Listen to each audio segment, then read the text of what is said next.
민주당에서는 이거 꼼수 중에 꼼수다라고 강력 반발하고 있는데, 자, 전용기 의원의 이야기도 한번 들어보죠. 네, 이건 민주당법이 아니고요. 국회 입법권을 가진 국회의 법입니다. 왜냐하면 이 두 개의 범죄 중, 등 지금 이게 논란이 되고 있는데 중과 등은 여야 합의 과정 중에서 등으로 바꾼 겁니다. 그리고 이것이 민주당의 법이 아니라고 하는 이유 중에 하나가요. 권성동 원내대표가 100명의 의원들과 함께 의원총회를 통해서 열린 이제 의원총회에서 확정을 짓고 여야가 합의한 사안 중에 이 중에서 등으로 바뀌는 것이 포함되어 있었던 겁니다. 그러니까 저 부패 경제 범죄 중을 부패 경제 범죄 등으로 바꾸는 것에 확정을 짓고 그것을 여야가 합의해서 만들어낸 법이라는 것이죠. 그래서 지금 민주당이 만든 법이다라고 하는 것은 이것은 잘못된 해석이다 이런 말씀을 드리고 싶습니다. 사실 여기에서 논란이 되고 있는 것은 한 언론에서도 비판을 했습니다. 이것은 법 기술자의 농간이다라고까지 표현을 했습니다. 왜냐하면 해당 법안이 국회에서 통과되고 나서 박병석 의장이 부패 범죄와 경제 범죄를 두 개로 축소했다라고 명확하게 선을 그어준 측면도 있거든요. 사실 여기서 뭐가 위험하냐면 지금 한동훈 법무부 장관은 아직도 검사 시절에 가지고 있던 그 특유의 방식을 못 버린 것 같은데 검사들은 기소를 위해서 본인들이 법을 이용하는 방법을 굉장히 잘 압니다. 그래서 이것을 법 기술자들이라고 표현을 하는데 법을 가지고 본인이 유리한 대로 이용을 해놓고 자기 입맛대로 이용을 해놓고 법과 원칙을 운운하는 것 자체가 저는 잘못된 행태다 이렇게 말씀드릴 수밖에 없는 상황입니다. 네. 그러니까 전반적인 검수완박 취지는 부패와 경제범죄만 검찰이 수사할 수 있게 한 거였는데 한 글자 때문에 이거를 시행령령, 대통령령으로 확대하는 건 법기술자의 꼼수다라는 게 민주당의 비판이군요. 혹시 모를 사건에 대해서 그러니까 수사 공백을 예방하기 위해서 중을 등으로 바꾼 건 맞습니다. 그것은 여야의 합의 사항이었기 때문에 이것은 국민의힘이나 민주당이나 더 이상의 뭐 논할 필요가 없다고 생각을 해요. 그런데 이것을 가지고 본인의 입맛대로 해석을 해서 이용을 한다. 이것은 굉장히 위험한 행동이 될 수도 있다. 이런 말씀을 드리는 겁니다. 물론 이제 국민의힘에서는 계속해서 검수완박 법안에 대해서 반대를 하고 있는 입장이긴 합니다만 민주당의 비판이었습니다. 김병임 대변인님. 네. 취지를 봐야지 글자 때문에 확 늘려버리는 건 법기술자 아니냐라는 게 지금 민주당 비판이거든요. 법기술자 위에 정치기술자가 있죠.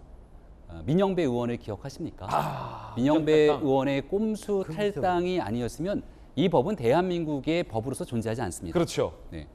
아니 태어나서는 안 될 법을 만든 겁니다. 정치기술자가 더 나쁘다. 정치기술자가 태어나서는 안 되는 법을 만들어지 않습니까? 근데 태어나지 않을 법을 왜 그토록 무리해서 시급하게 황급하게 서둘러서 만들었는가?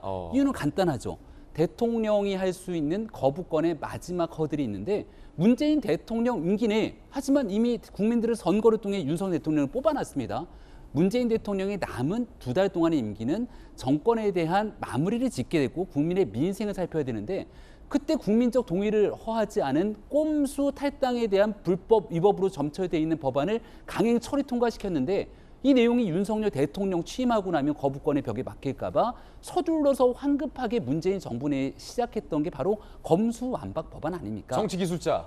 그러니까 이런 거를 두고 우리는 정치기술자다, 뭐 법기술자를 얘기하니까 그렇게 말씀을 되돌려 드릴 수밖에 없는데요. 이런 방식으로 얘기가 진행되게 되면 결과적으로 2대 범죄 내에서 할 수 있는 내용들만 갖고 수사해라 이렇게 막 법이 진행되다가 결국 입법 미비사항 속에서 범죄를 저지른 사람들만 좋게 만들 수 있는 환경이 올 수 있거든요. 아마 한동훈 장관 입장에서도 이 내용 만들면서 여러 고민들이 있었을 겁니다. 뭐 입법 취지에 어긋난다, 정치적으로 법기술자다 이런 비판의 소지가 있을지 모르겠습니다만 적어도 국민들께서 원하는 것은 범죄를 저지른 사람들이 발 뻗고 누워서 자는 나라 만들자고 하는 건 아닐 거라고 저는 생각하는데요. 이미 검찰, 경찰의 수사권 조정은 문재인 정부 때 검경 수사권 조정으로 6대 범죄에 한정을 지어서 검찰의 힘을 많이 빼놓았는데 그 뒤로 이걸 완전히 무력화시키려고 하는 법안 통과 이후 나오게 되는 여러 후폭풍들이 여기까지 오게 되는 건데 지금 민주당 전당대회 치르고 있는 이재명 의원 강력한 전당대회 당대표가 될 후보로 보이게 되는데 방탄을 위해서 검수완박 법안 처리한 것 아니냐 이런 비판까지 다 엮여 나오고 있기 때문에 민주당 이 문제로 너무 계속 얘기하게 되는 것 당내에서도 썩 좋은 여론들 형성되지 않을 것 같습니다. 다른 사람들은 비판할 수 있어 민주당은 꼼수 얘기 꺼내면 안 된다 라는데요. 저는 한동훈 법무부 장관이 법기술자 이전에 정치기술자라고 봐요. 아, 정치기술자다. 예, 왜 그러냐면 그 부패 경제 범죄 중이라고 했다 그러면 검수완박이 맞아요. 음. 근데 법을 만들 때 뭐 민주당의 뭐 합의해서 어쨌든 그러니까 부패 경제 등이라고 하면 한동훈 법무부 장관은 이미 이게 부패 완박이 아니라는 걸 알고 있었어요. 속으로 웃었다고 봐요. 그래 놓고 계속 부패 완박이라고 밀어붙이잖아요. 이 매우 정치적이다. 난 그렇게 생각하고요. 예. 이미 등이라는 말 때문에 지금 공직자 선거, 공직자 범죄, 선거 범죄 전부 다 직권 남용을 다 국민권익위법, 국제 유엔 뭐 부패 방지 협약에 준해서 바로 붙여버리잖아요. 한 장관이 알고서도 지금 연기를 했다. 그럼요. 속으로 웃었다고 봅니다. 그러면서 말은 계속 검수완박이라고 밀어붙였다고 봐요. 굉장히 정치적이라고 봅니다. 국회도 정확하게, 언론도 정확하게 봐야 돼요. 이 등으로 돼 있는 순간 이거는 완박이 아니죠. 누가 봐도 선거법도 6대 범죄 있지 않습니까? 6대 범죄가 뭡니까? 부패, 경제, 방산, 그다음에 대형 참사, 선거법, 공직자 범죄인데요. 지금 현재 부패에다가 다 공직자, 그다음에 선거 다 넣어놨잖아요. 경제에다가 다 넣어놨습니다. 방산도 넣었어요 지금.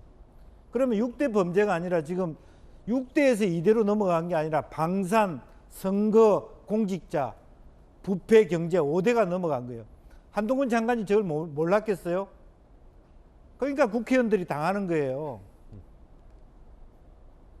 저는 그렇게 얘기하고 싶습니다. 예. 그러면 역설적으로 한동훈 장관이 시행령으로 그냥 법대로 다른 영역 수사해도 된다? 그럼요. 그걸 더 명확하게 한 발 더 치고 나간 거죠. 그렇군요. 천하람. 그러니까 이게 사실 뭐 법 기술자다 이런 얘기 하는데 기술을 잘 알아야죠. 아니 민주당에는 법률가 없습니까? 아니 철험회에도 뭐 김남국 의원을 비롯해서 많은 법률가들이 있지 않습니까? 기술을 잘 알아야 된다. 아니 할 거면 기술을 잘 써야죠. 그러니까 이게 사실은 입법을 할 때 그만큼 얼만큼 이게 국회의 권한으로 가져갈 거고 얼만큼 대통령의 권한으로 줄 건지가 아주 민감하고 기술적인 부분입니다. 고도의 기술 작업이다. 당연하죠. 근데 여기서 본인들이 미스를 해놓고 이제 와서 뭐 한동훈 장관이 법 기술자다. 아니 민주당 내에도 법률 전문가들 많아요. 뭐 기술자들 고검장 많다. 출신 뭐 이런 분들 많습니다. 제 이 얘기는 뭐냐면 검수완박 법안 처리가 얼마나 졸속이었는지를 오히려 보여주는 겁니다. 민주당 내에 있는 좋은 자원들마저도 이 논의 과정에 사실 참여를 못했어요. 그때 당시 언론 보도는 어떤 게 나왔냐면요. 민주당 의원들도 우리가 지금 통과시키는 버전이 뭔지 모르겠다라는 얘기가 나왔어요. 막 밀실에서 수정되고 막 자꾸 뭐가 바뀌고 이 도대체 무슨 안으로 넘어가는 거냐. 그러다 보니까 민주당에 소속된 의원분들, 뭐 민주당 내에 당직자들, 뭐 전문위원들 이런 분들이 조금 더 잘 만들었다면 이런 문제 없었을 거고요. 또 한 가지 빈틈도 제가 있었습니다. 그때 봤을 때도 예. 검사들의 수사권은 줄이면서요. 재밌는 거는 검찰 수사관들의 수사권은 안 줄여놨었어요. 사실. 그러니까 이게 정말 그럴 정도로 빈틈이 많은 법안이다. 이걸 역설적으로 사실 보여주는 겁니다. 자, 기술이 중요하다.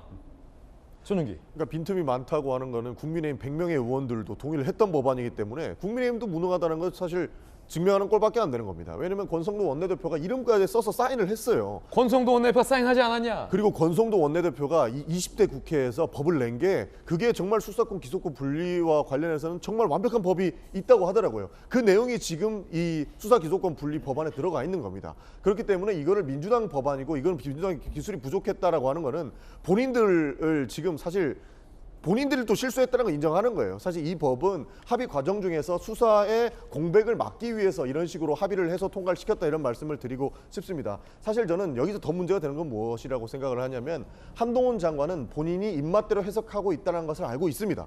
왜냐하면 법률의 해석은 결국에는 이것이 충돌했을 경우에는 개정 취지를 볼 수밖에 없는 거예요. 그러니까 법률이 충돌했을 때에는 개정 취지를 보고 어떠한 것까지가 시행령으로 사용할 수 있는지를 보게 되는데 한동훈 장관은 누구보다 사실 똑똑한 사람이기 때문에 이 부분 다 알고 있습니다.